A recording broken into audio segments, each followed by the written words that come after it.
Assalamualaikum warahmatullahi wabarakatuh. Jumpa kembali bersama saya Lutfi Servis, si teknisi abal-abal. Ya, pada kesempatan kali ini alhamdulillah saya masih bisa memberikan tutorial kepada kalian semua, khususnya buat kalian semua para teknisi pemula ya. Nah, di depan saya sudah ada servisan. Kata user dia bergetar pada saat dicas dan pada saat mau dinyalakan, tetapi layar tidak menyala ataupun tidak mau hidup ataupun tidak mau menampilkan gambar yang seharusnya layar ini tampilkan.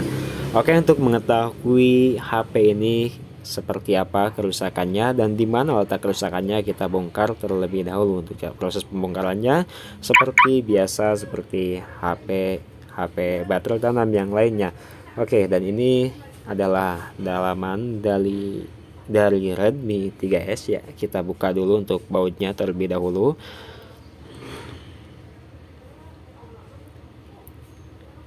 Nah, sudah kita buka bautnya, lalu kita copot untuk baterainya, lalu kita pasangkan lagi untuk baterainya, siapa tahu dia mau hidup ya.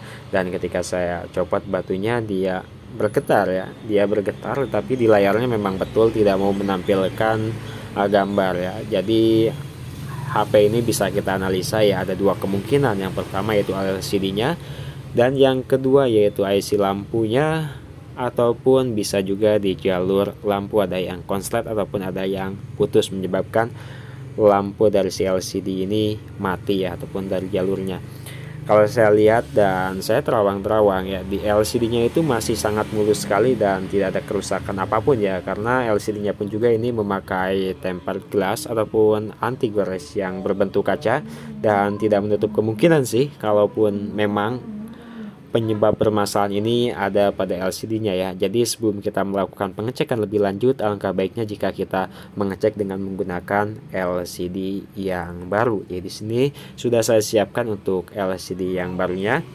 Stok, kebetulan saya ada stok untuk LCD Xiaomi Redmi 3S ini, jadi kita bisa mengeceknya dengan menggunakan LCD yang baru. Karena kalau kita cek ke jalur-jalur ataupun ke IC lampu agak lumayan lama, jadi kita memastikan dulu dengan menggunakan LCD yang baru untuk memastikan apakah HP ini kerusakannya ada pada LCD-nya ataukah ada pada IC lampu ataupun jalur lampunya ya. Oke, kita pasangkan soket baterai terlebih dahulu, lalu kita nyalakan, dan alhamdulillah ya muncul logo Mi, berarti HP ini problem ataupun penyakitnya ada pada LCD-nya. Mungkin disebabkan oleh jatuh ataupun ketekan, menjadikan si LCD ini lampunya mati, dan LCD ini mati ya. Ketika saya terhubung pun juga tidak ada menampilkan gambar yang kurang menerang gitu ya. Dan ketika saya mencoba dengan LCD yang baru, dia mau hidup ya. Jadi kali ini saya akan memberikan tutorial kepada kalian semua itu untuk pergantian LCD yang baru di Redmi 3S. Oke, sebelumnya kita copot dulu untuk fleksibel touchscreen, fleksibel on off ataupun soket on off, lalu baut yang menempel pada bagian mesin, bagian yang paling bawah, lalu kita angkat mesinnya, karena si fleksibel touchscreen itu ada bagian bawah mesin yang paling bawahnya ya, di bagian atas. Nah, kita ratakan dulu untuk soket ataupun fleksibel touchscreen-nya, lalu kita copot untuk LCD-nya. Dan LCD ini sebelumnya juga sudah ngangkat ataupun tidak ada lemnya ya, lemnya kurang kuat, jadi LCD ini mudah banget untuk dilepaskan. Mungkin ini bisa disebabkan LCD ini mati akibat efek jatuh, karena si LCD-nya pun juga enggak terlalu presisi dan enggak terlalu rapat dengan frame-nya ya. Oke, jadi kalau kita sudah membuka LCD-nya, jadi kita langsung bersihkan untuk keseluruhan dari handphone ini untuk bekas lemnya ya, dan sangat banyak sekali. Dan di sini saya sudah saya bersihkan dengan menggunakan pinset, dan saya bersihkan semuanya ya, agar pada proses pemasangan itu dapat presisi demikian rupa, karena tidak ada lem yang terlalu menumpuk kebanyakan di bagian frame ya. Nah, kita buka dulu untuk segel dari HP ini. Karena kenapa? Karena kalau tidak dibuka untuk segelnya nanti bakal mengganjal, dan LCD-nya itu agak sedikit tebal, menjadikan ketika kita melakukan pemasangan si LCD itu agak kurang presisi dan agak mengangkat kayak begitu. Nah, di sini langsung kita menggunakan lem T8000 yang warna putih ya. Nah, kita lem saja di sekelilingnya, jangan ke tengah-tengahnya.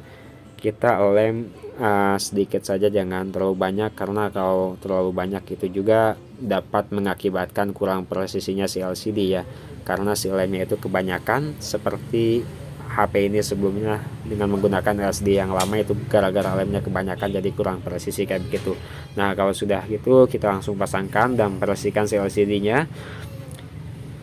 Kita masukkan untuk soket touchscreen-nya dengan cara di bleed seperti ini ya, untuk soket touchscreen-nya ya. Untuk pergantian LCD-nya ya begini sih, ada yang bilang juga mudah, ada yang bilang juga ya susah. Kalau menurut saya sih untuk pergantian LCD itu susah-susah gampang ya, karena dalam pergantian LCD itu tidak semudah apa yang kalian lihat. Ada kalanya kita harus menanggung resiko karena LCD pecah, tertekan pada saat melakukan pengepresan di tahap akhir pergantian LCD. Ada saatnya juga kita melakukan pemasangan LCD dan salah pemasangannya, salah sedikit, dan menyebabkan si LCD itu menjadi mati ya untuk jalur lampu atau menjadi blank. Dan kalau menurut saya untuk pemasangan LCD itu lumayan susah-susah gampang ya, tapi jika kalian ingin mencoba, silahkan mencoba dengan hati-hati dan seksama, dan mohon diperhatikan untuk keseluruhan komponen-komponen yang harus kalian perhatikan dalam melakukan pergantian LCD, karena apapun yang kalian lihat di dalam YouTube ataupun Google itu hanya manisnya saja. Kalau yang pahitnya tidak mungkin kita lihatkan, karena kita hanya memberikan tutorial yang berhasil, tidak memberikan tutorial kegagalan kita. Karena apalah kalau kita memberikan tutorial tentang kegagalan kita, nggak ada manfaatnya dan nggak ada faedahnya, nggak ada ilmunya juga buat kalian ya. Jadi kita itu memberikan tutorial kepada kalian itu yang bermanfaat dan yang berbentuk ilmu saja. Oke, di sini sudah saya baut dan sudah saya rapikan untuk baterai, fleksibel on off, fleksibel touchscreen, fleksibel LCD juga sudah saya rapikan, sudah saya sambungkan semuanya ke soket yang ada di mesin semua, dan di sini sudah beres. Dan kita nyalakan pun juga dia sudah menampilkan logo Mi, artinya LCD ataupun HP ini dalam keadaan normal. Oke, kita sambil menunggu logo ini booting ataupun HP ini booting menuju ke menu utama, kita press terlebih dahulu. Sebelum di press kalian harus hati-hati ya, HP ini harus dalam kondisi presisi untuk LCD-nya ke bagian perennya, jangan ada yang ke atas ataupun ke bawah, terlalu bawah.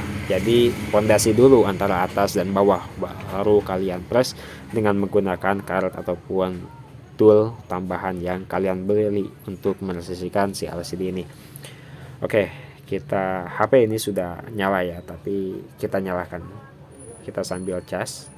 HP ini tadi hanya memiliki baterai 1% ya, jadi dia tidak mau menyala sampai ke menu ketika saya hidupkan dan saya memproseskan dengan menggunakan karet. Jadi kali ini kita nyalakan dengan menggunakan bantuan cas, dan kita nyalakan HP-nya sampai menuju ke menu. Apakah HP ini bisa ataukah botlop atau ada kendala lain yang harus kita perbaiki lagi. Oke, kita tunggu dulu, dan ini tanpa kecepatan untuk proses booting dari HP ini ya.